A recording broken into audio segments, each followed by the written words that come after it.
Jadi kayak di sini mungkin kita ngomong kebutuhan terpenuhi, kemudian kita di atas inilah ya. Kita punya spare untuk ngapa-ngapain, segitu dulu lah ya. Kalau untuk nyampe situ semua orang menurutku bisa. Kenapa? Karena untuk nyampe situ cuma butuh 3 hal. Apa tuh? Pertama, pemasukan. Kalau kita sekarang bekerja, mungkin nggak segampang itu naik gaji tiap tahun ya. Kita bisa tetap cari sumber penghasilan lain.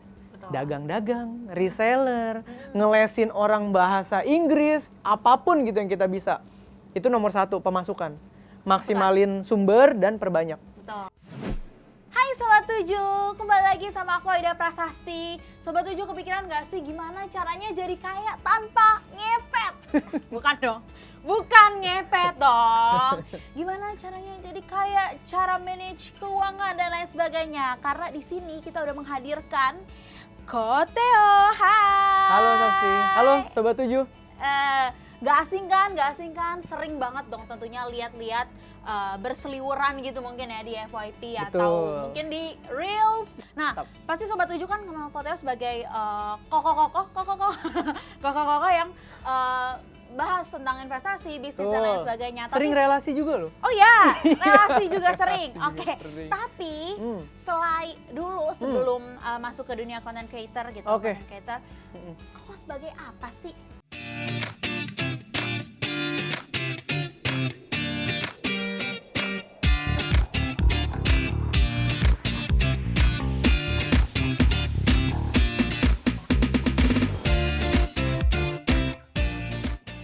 Oke, ini kayaknya udah jauh banget ya. Jadi buat teman-teman Sobat 7 dan Sasti, aku tuh baru mulai ke dunia konten tuh bulan September tahun lalu. Wah, berarti jadi cepat sekali. Baru 5 bulan. Nah, sebelumnya itu aku memang entrepreneur dan memang investasi di pasar modal. Jadi sebelumnya nih ya, sebelum bikin konten aku tuh dipanggilnya untuk jadi speaker di bank, Bursa Efek Indonesia, yang serius-serius. Nah, belakangan ini mulai seru nih. Oh iya, ada aja. Iya. Oh alah, jadi emang latar belakangnya udah kayak finance banget gitu ya? Bener, emang entrepreneur dari semester 8 kuliah, jadi aku belum pernah apply CV. Oh begitu? Gitu. Kalau boleh tahu, Koko sekarang sudah berkepala berapa ya? Berkepala tuh, anyway aku udah nikah. Terus aku iya. kalau umur tuh masih di ujung kepala 2. Oh. Di ujung sih, di ujung. Wah, luar biasa. Tapi ilmunya sudah sangat amat bisa buat bertahun-tahun berikutnya gitu. Puji Bukan bertahun-tahun, Tuhan. beratus-ratus, ribu-ribu tahun berikutnya. Iya, puji Tuhan. Oke, kok. Yuk.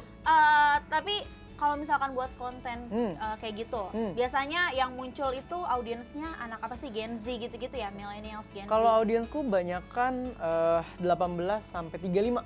Oh, 18 ya, ada lah ya kayak aku Gen Z gitu. Karena lucunya belakangan ini itu justru kontenku banyak dipakai sama orang tua. Oh iya. Buat ngajarin anak. Jadi banyak mama-mama DM kayak, kalau aku yang ngomong anakku nggak mau denger. Udah kasih konten kamu aja. Oh iya tante gitu. Oh iya, bener juga ya. Bener juga nih, pinter tante-tante di luar sana ya.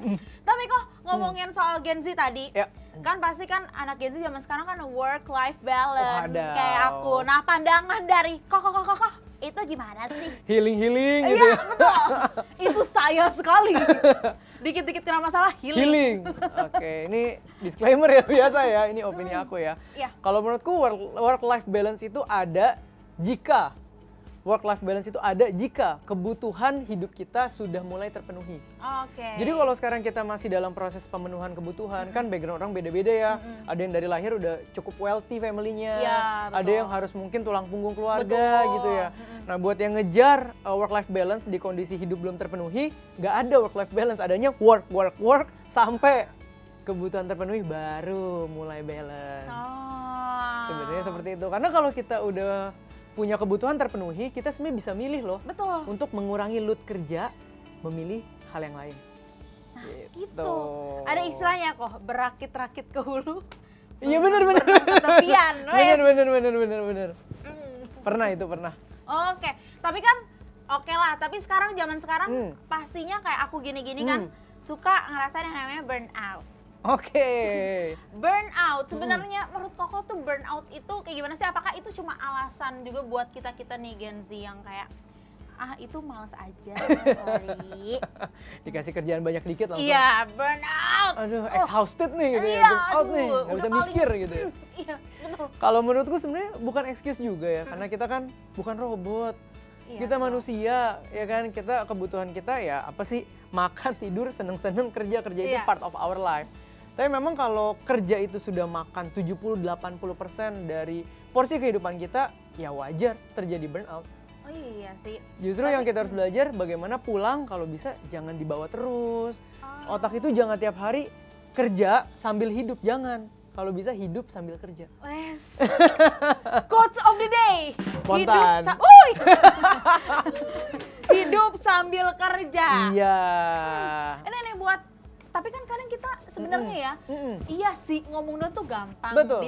Maksudnya mendengar masukan lo gampang, tapi kan kadang agak susah ya. Memang. Kayak susah, apalagi kayak soal planning. Waktu itu aku pernah nonton videonya Koko yang ada di mana kita ngelakuin planning tapi nggak kesampaian. Buyar. Iya, itu namanya apa kok? Dikasih tahu dong.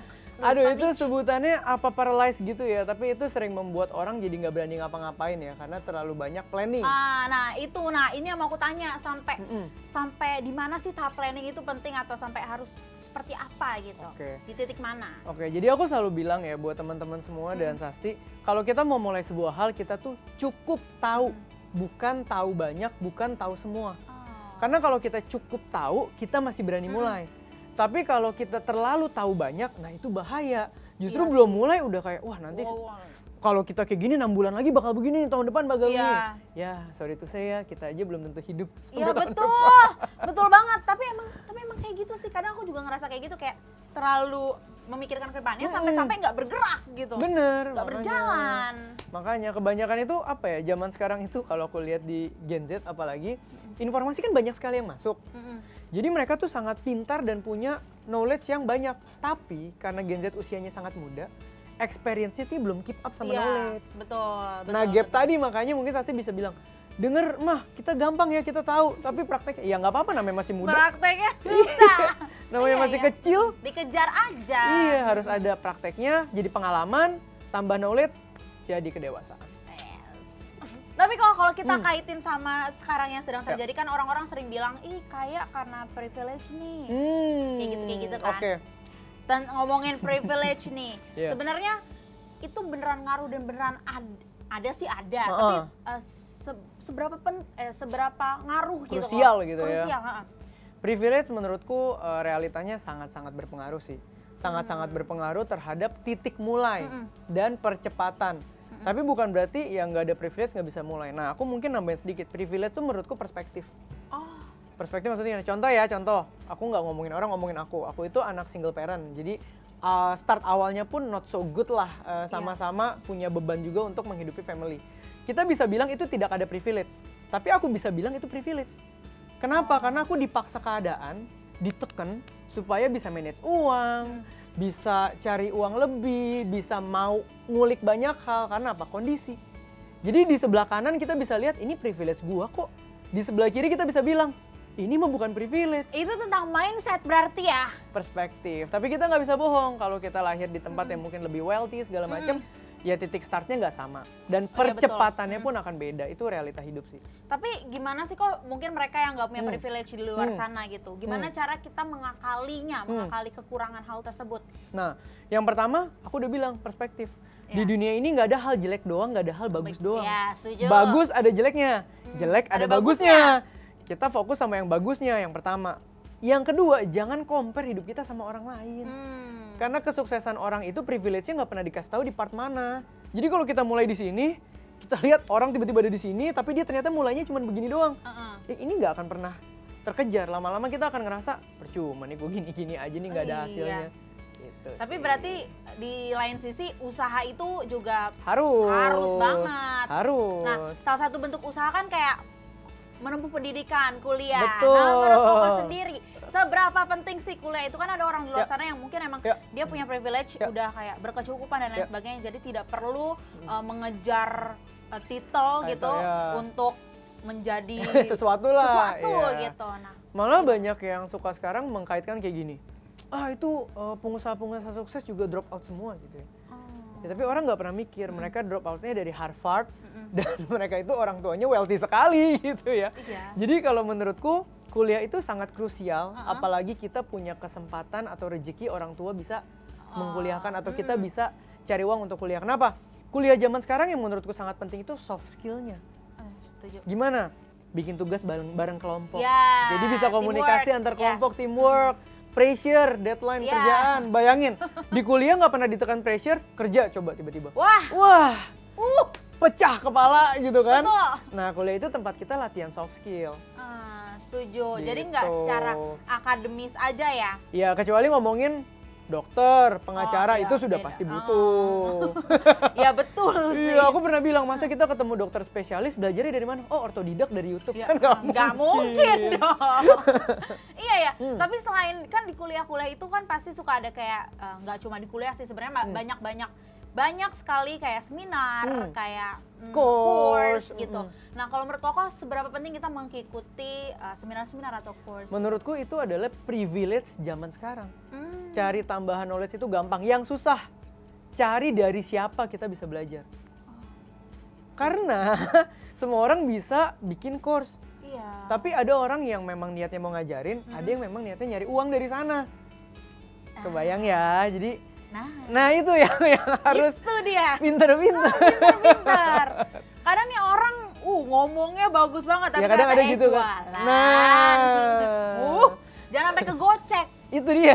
Tapi tipsnya gimana kok biar kita nggak kegocek gitu loh? Nah mungkin kadang kalau aku belajar ya, jangan lihat apa yang dia jual, lihat aja orangnya. Terus pikirin, misalnya dia bilang, saya baru bisnis misalnya, 1 tahun langsung melejit gini.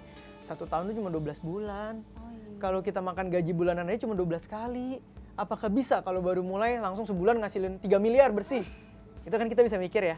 Jadi jangan lihat apa yang dijual, kita coba lihat orangnya dan ceritanya, terus kita pikir-pikir, masuk akal nggak ini ya? Gitu. Yang lumayan masuk akal, ikutin. Yang kurang-kurang masuk akal, kalau gratis ikutin. Oh iya. Kalau bayar on budget, nggak apa-apa. Kalau bayar terlalu mahal, pikir-pikir. Oh, pikir-pikir dulu. Jadi kita juga harus selektif lah ya. Jangan karena ini course ini, ini penting Ya. kita ikutin semuanya. Takutnya kan zaman sekarang gini, yang paling penting apa? Invest ke diri sendiri gitu ya. Oh iya. Terus ceritanya kita baru dapat penghasilan pertama gitu kan. Tapi kita kondisinya sebenarnya susah. Enggak dong, ini buat invest diri sendiri. Udah deh bela-belain. All in. Nggak taunya zong. Kan? Itu dia. Gagal deh. Nah, itu dia. Tapi ya tadi ngomongin soal invest. Kalau menurut Koko, invest terbaik itu pada apa? Ya itu nggak bisa bohong, emang ke diri sendiri. Aku selalu ditanya ya, kok investasi di instrumen apa yang terbaik? Itu jawabannya selalu yang kamu paling ngerti. Oke. Iya, kalau kamu ngerti, ini deh, pajangan. Ini kalau kamu ngerti banget nih, misalnya ini ada yang langka, ada yang enggak, ada yang rare, ada yang enggak, mana yang lagi tren atau enggak, jadi duit juga. Betul. Yang penting kamu ngerti. Iya ya. Wah, luar biasa. Terbuka nih pikiran aku. Rasa kuliah ya. Iya, hari ini kita lagi kuliah ya. Tapi seru banget sumpah kok. Ini semua dari awal sampai akhir nggak ada yang bukan ilmu pengetahuan. Semoga membantu. Sangat amat membantu. Oke, sekarang kita lanjut lagi. Lanjut. Aku kepoin. Monggo. Menurut Koko nih, apakah seorang staff itu menjadi kaya? Gimana sih? Mungkin ada Sobat 7 yang nantinya dari Koko ini, dari pencerahannya Koko mau mengaplikasikannya gitu. Jadi gini, kita definisi kaya dulu ya. Oke. Kaya itu bukan berarti sekarang detik ini kamu mau mengendarai mobil mewah terus kamu kaya. Kalau kamu nyicil pun terus maksa, itu kamu miskin juga anyway gitu ya. Biarpun kelihatan kaya. Iya. Jadi kaya di sini mungkin kita ngomong kebutuhan terpenuhi, kemudian kita di atas sini lah ya. Kita punya spare untuk ngapa-ngapain, segitu dulu lah ya. Kalau untuk nyampe situ semua orang menurutku bisa. Kenapa? Karena untuk nyampe situ cuma butuh 3 hal. Apa tuh? Pertama, pemasukan. Kalau kita sekarang bekerja, mungkin nggak segampang itu naik gaji tiap tahun ya. Kita bisa tetap cari sumber penghasilan lain. Betul. Dagang-dagang, reseller, ngelesin orang bahasa Inggris, apapun gitu yang kita bisa. Itu nomor 1, pemasukan. Maksimalin sumber dan perbanyak. Betul. Ini yang kedua, ini yang paling susah. Pengelolaan. Begitu uang masuk, ini bisa aja loh, misalnya di ruangan ini ada 5 orang. Gajinya sama-sama 5 juta, 5 juta, 5 juta, 5 juta, 5 juta. Coba tanya 2 bulan lagi jadi berapa? Ada yang udah minus, ada yang tiba-tiba bisa jadi 6 juta, ada yang tiba-tiba ketabung 1 juta. Oh iya, beda-beda. Ada yang udah kasbon. Ya, never know ya. Nah, 2 itu udah pengelolaan. Begitu dapat nih duitnya nih, budgetingnya gimana? Gitu. Yang orang sering kan dapat pakai, sisanya baru. Oh, baru ya udah enggak gitu loh. Yang kita harus bangun adalah dapat bagi dulu. Misalnya, oh ini untuk asuransi, Alokasi, amit-amit kalau aku kecelakaan kan harus keluar tabungan bayar rumah sakit, lindungin dulu deh. Ya. Oh ini untuk tabungan. Oh ini nanti untuk budget aku makan, ini untuk self reward kalau mau foya-foya di bulan ini. Itu ada presentasenya semua. Nah itu yang kedua udah beres, jadi pemasukan bagus, pengelolaan beres, baru masuk yang ketiga. Nah ketika kita udah selesai kelola, kita pasti ada uang nganggur. Yang ketiga ini baru ngomongin investasi. Jadi investasi itu terakhir sebenarnya, bukan di awal.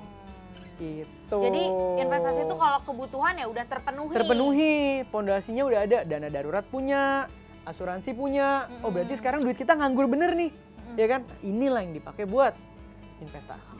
Seperti itu, jangan Gitu, sampai ketukar. jangan ketukar. Kadang kan soalnya sekarang juga orang-orang rata-rata nanya yang, oh investasi apa nih kok biar nanti saya jadi cepet kaya. Simple lah, misalnya kita nggak punya asuransi, kita langsung investasi gitu. Wah, kok dari 10 juta jadi 100 juta gitu ya. Pulang naik Gojek kesenggol.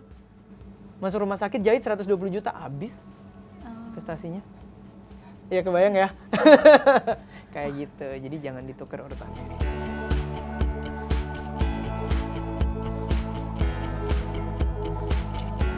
Terima kasih sudah menonton Sobat 7 Kepo. Sampai jumpa di episode selanjutnya.